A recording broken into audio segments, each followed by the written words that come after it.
第8集，點解香港會同時有中西文化？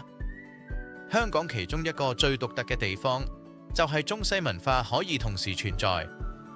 你可以一日之內飲奶茶、食點心，又去西餐廳，講廣東話同英文來回切換。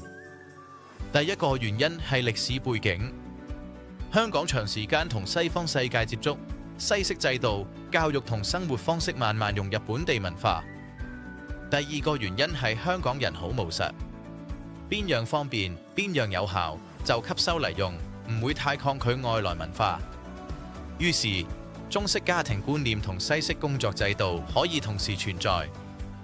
第三個原因係香港係移民城市，唔同背景嘅人帶嚟飲食、語言同生活習慣，令文化變得更多元。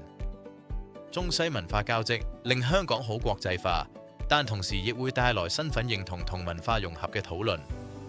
不過呢種混合感，正正係香港最獨有嘅特色。你覺得香港最中西合璧嘅地方喺邊？飲食、語言定係生活方式？留言分享。